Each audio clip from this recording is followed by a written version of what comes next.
Alright, omulungi atugoberera ku mukutu ogwa Credible Media UG. Salamu alaikum warahmatullahi wabarakatuh. Ganja Fadige manya tuwebaza okulike anti mutambula naffe nabwe ekiro tubasaba okusubscribinga, okulikinga wamu n'okusharinga content waffe twongera okulike anti tambula ffenna wakati mu kuba torch n'okutematema amawulire nga bwe gaba gatambudde wano mu nyaffe Uganda okusingira ddala kisaawe kya byabukulembeze kisaawe kya byabufuzi ggwanga Uganda tunulawo nnyo n'amawulire agagwa mu aspects endala zonna abo kiba kyetaagisa wakati mu geefumiitirizaako n'okuzimba nyaffe Uganda byonna tubibaleetera. Olunaku olwaleero embadde empita ayita ku mikutu gye mugatta bantu wengwiridde oba oli awo ku posts ez'omukulembeze w'ekibiina ki Forum for Democratic Change ekiwayo ekyekatonga retired Colonel Dr. Kizza Besigye ng'ataddewo oba oli awo report eno ng'eyitibwa Confidential Intelligence Report yafulumanga ennaku z'omwezi 2 omwezi guno gwennyini ogwa August 2024 nga yafulumizibwa Ministry of Defence and Veteran Affairs Uganda People's Defence Force ng'era eno eraga nti waliwo oba oli awo abali mu nteekateeka ez'okutaataaganya eddembe eriri mu ggwanga lyaffe Uganda wano. Report eno nno bw'ogitunuulira eraga nti erimu oba oli awo bannabyabufuzi abali ku ludda oluvuganya gavumenti nga bwe tugenda ogezaako gibatemera kuliko ba activists nga bano basinga cooperatingira ku social media. Kirimu amawanga ag'ebweru amanene nga UK, US, then n'ebitongole ebirala ebinene ddala nga LGBTQ. Eno nno ng'oba oli awo kitongole kino ekyomukwano ogw'ebikukujju. So report eno etemeddwa mu phases zetugenda okulabika nti tuziyitamu tutunde ne bannabyabufuzi ki bano be boogerako nsi ki oba oli awo ezaagala okwekobaana nabo okusaanyaawo eddembe mu ggwanga oba oli awo okumaamulako gavumenti eriko. So tugenda kutandika ne executive summary. Executive summary eno eraga nti waliwo ab'oludda oluvuganya gavumenti abali involved mu nteekateeka zino ng'era amannya aganokoddwamu mulimu akulira ekibiina kya National Unity Platform ow'ekitiibwa Robert Kyagulanyi Ssentamu Bobi Wine, mulimu akulira ekibiina kya ANT Mugisha Muntu, mulimu n'akulira ekibiina kya FDC ekyekiwayi ky'ekatonga retired Colonel Dr. Kizza Besigye, then n'abalala abanokeddwayo ngera bwe tugezezaako okutematema wali initially nga tutandika the foreign governments nga muno mulimu gavumenti ya US ne UK nga be bamu kubavujjirira ne groups zino eziri mu Bulaaya oba oli awo ezisupporting omukwano ogw'ebikukujju LGBTQ ezo nazo mweziri okusinziira ku executive summary eno nga bano ekigendererwa kyabwe kyakulabika nti bataataaganya eddembe mu ggwanga nga beekweka mu anti-corruption protests. Ffenna ze tulabye okusingira ddala omwezi guno oguwedde omwezi guno gwennyini in fact nga gutandika abavubuka abaavaayo okulabika nti beegugunga balaga obutali bumativu. Gwali mwezi guwedde bwe mbaseerabidde gwali gwa 7 nga balaga obutali bumativu ku butya gavumenti bwekola emirimu gyayo era abavubuka bangi baasibwa. Ezimu ku faces ezimanyiddwa mu byobufuzi mulimu Musiri David oyo wa kibiina ki National Unity Platform naye ebyobufuzi bye yabitandikira mu universities Makerere awo, Silvia Namutyaba n'abavubuka abalala bangi nnyo oba oli awo abaakwatibwa ne basimbibwa emabega w'emitayimbwa n'abamu baabajjayo nga bafunye court bails naye nga bakyalina emisango egyo. So kiraga nti protests zino bazeekwekamu bwekwesi naye nga balina ekigendererwa ekinene okusinziira ku report eno nga kyakumaamulako gavumenti ya Mwami Museveni era nga kigambibwa nti ng'ennaku z'omwezi 5 February mwaka 2024 waliwo meetings ezaatuuzibwa era ne batuuka ku nzikiriziganya ne balenga ne strategies ku butya bwe bagenda okulabika nti bakola ki baddukanya ensonga zino zonna ez'okusuula gavumenti. Era nga meeting eyo eyaliyo ng'ennaku z'omwezi 5 February 2024 yeetabwamu mukulembeze w'ekibiina ki National Unity Platform Robert Kyagulanyi Ssentamu Bobi Wine, ne kiraga nti yeetabwamu mukulembeze wa FDC Kiwayi Kyekatonga Dr. Kano Kizza Besigye, ne kiraga nti yeetabwamu mukulu Mugisha Muntu ngono yakulira ekibiina kya anti nga bwe bagezaako okulabika nti batema empenda ku butabwe bagenda okuvuunika gavumenti ya Mwami Museveni. So mu mbeera ezifaananako bwe zityo ezo meeting nazo zaatuuzibwa. Then abantu abalala abali involved oba abeekobanye n'abakulu bano okusinziira ku report ministry gye yafulumizza, kiraga nti kuliko ba foreign gundi ba funders abakiri emabega, kyekiri ekitongole kye twogeddeko ekya LGBT nakyo kiri mabega wa nteekateeka zino, era nga kigambibwa ne gavumenti ya UK ne US bakirimu, era gavumenti ya US yasobola okuwa bannakibiina ki National Unity Platform obukadde $5 obwa dola okwongera okuvujjirira abeekalakaasi n'okukola enteekateeka zonna nga bwe baali baazibala okusinziira ku ripooti.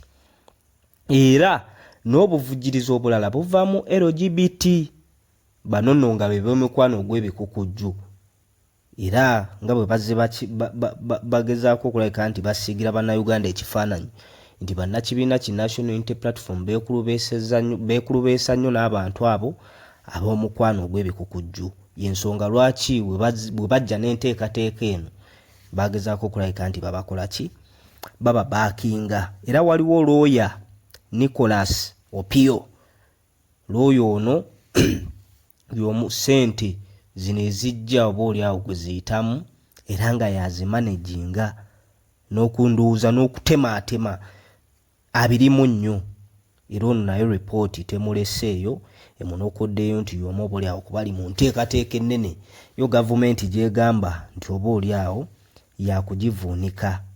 So mu mbeera ezifaananako bwe zityo retired Dr. Kano Kizza Besigye naye bamutunuulidde nnyo, era mbu bw'otunuulira emyezi egiyise nga 4 abadde taggwa nnyo mu international trips ezo. Baamulabako ng'agenzeeko ettake, ne bamulabako ng'agenzeeko mu United States mu America eyo ng'asisinkana abakulembeze ab'enjawulo oba oli awo abataagalako gavumenti ya Mwami Museveni, ng'oba oli awo baagala wabeewo enkyukakyuka mu Kampala, Uganda. So Dr. Kizza Besigye oyo mbwazze ng'abasisinkana ne balenga strategies ez'enjawulo ku butya bwe bagenda okumaamulako gavumenti ya Mwami Museveni. So ebyo byonna biri mu ripooti eno eyafulumye. Kale bw'otunuulira bagezezzaako oba oli awo n'okututemeratemera mobilizations endala eziyitwamu naddala ku social media, era naddala ku mukutu ogwa Twitter ogwali gumanyiddwa ng'ogwa Twitter kati gumanyiddwa ng'omukutu gwa X. Enteekateeka zino n'okwekalakaasa bagamba bano bazze nga babimplifyinga obanga babikumamu omuliro obanga bagezaako nnyo okulabika nti bakiteekamu baking powder nekyongera okulabika nti kigaziwa.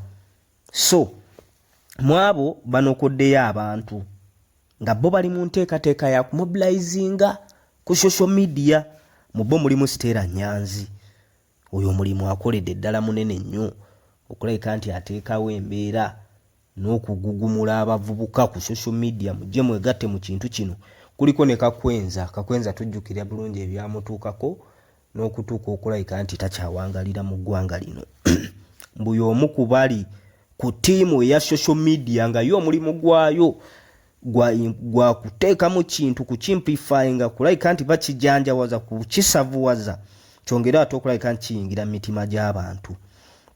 Kuliko n'omukyalo omulala ayitibwa Agatha Atuheire, naye omu oba oli awo ku ba social media influencers oba ba mobilizers abagezaako okulabika nti ekintu kino bakikola ki, bakipika, ekintu kino bakitambuza, ekyo naye ng'enteekateeka ennene okusinziira ku report yakulabika nga bavuunika gavumenti ya Mwami Museveni.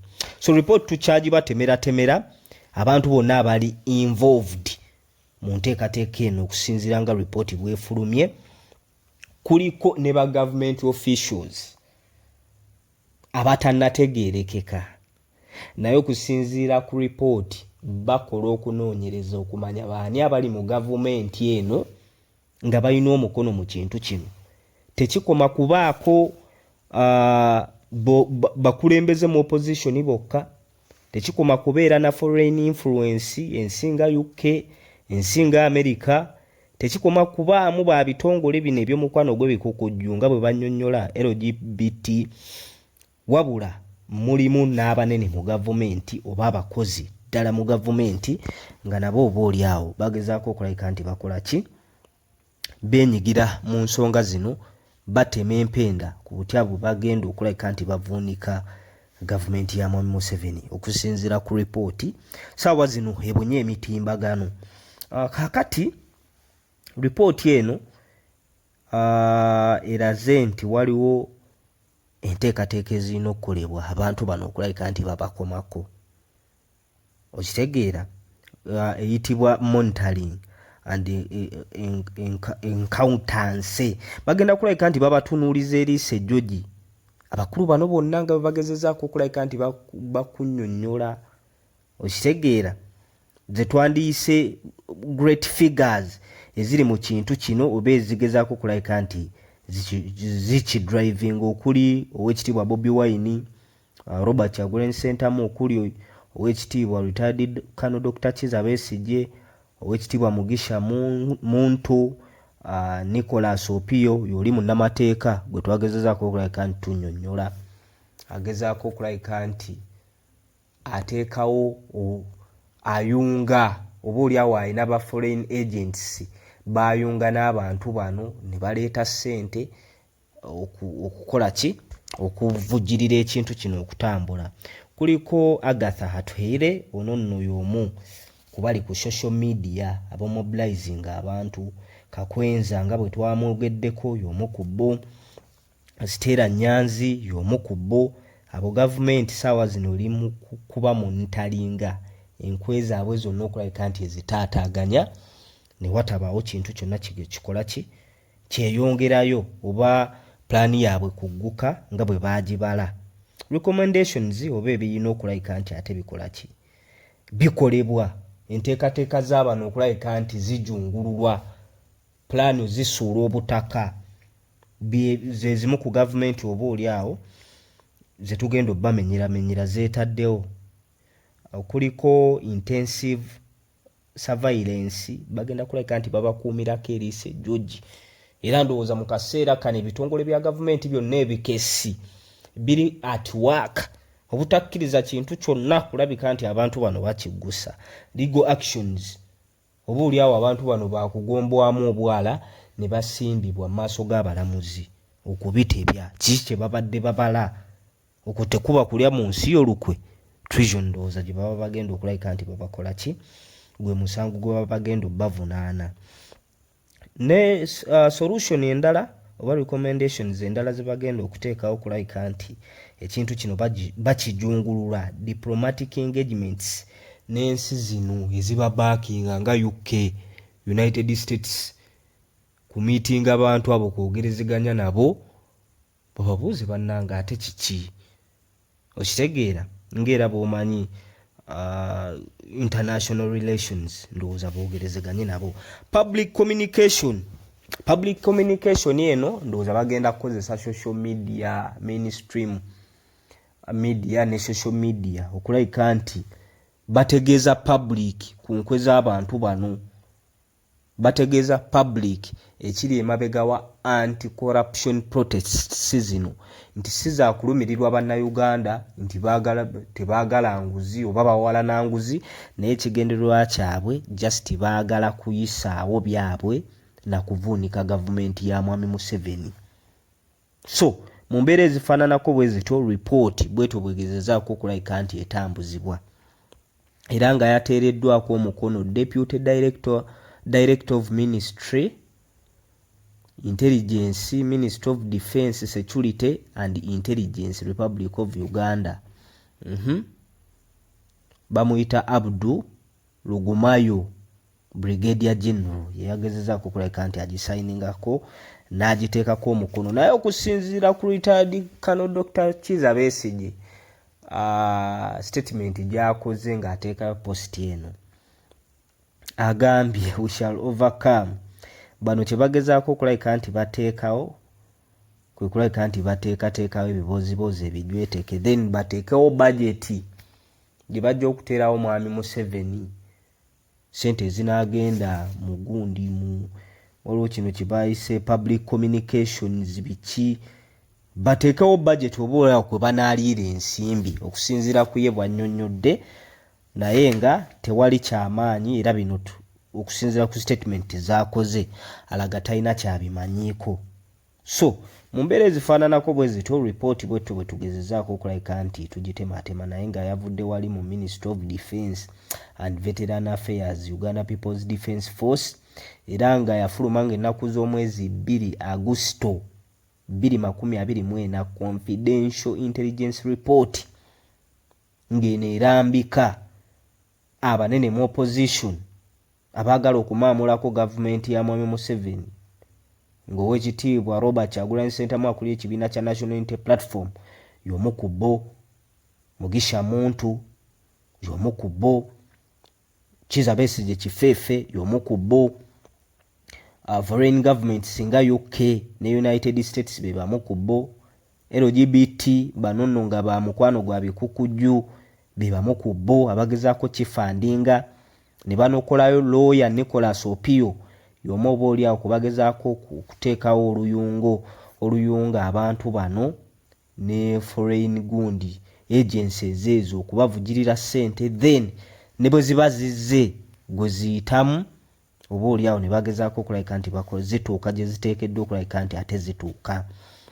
Ba social media mobilizers omuli Stella Nyanzi, omuli Kakwensa, Agatha Twaire be bamu oba oli awo kwabo abagezaako okulabika nti baluka ekintu kino nga beekwese emabega wa anti-corruption protests ze twalaba era abavubuka ze baalangirira nti bagenda kulabika nti bakola ki, basimba ekkuuli, era bwe baavaayo ne bareactinga twalaba ebyaliwo, baasibwa ne batwalibwa, naye abamu baavaayo ku beyiro, so bakyakwetukana misango, naye nga ye report yafulumiziddwa gye tugezezaako okulabika nti tubatemeratemera wano ku mukutu ogwa Credible Media UG, naye nga bambi tubeebaza okulabika nti mutambula naffe. Kye tubasaba kwe kusubscribinga, okulikinga wamu n'okusharinga content waffe, kituwa amaanyi n'embavu okwongera okulabika nti ate tubaweereza.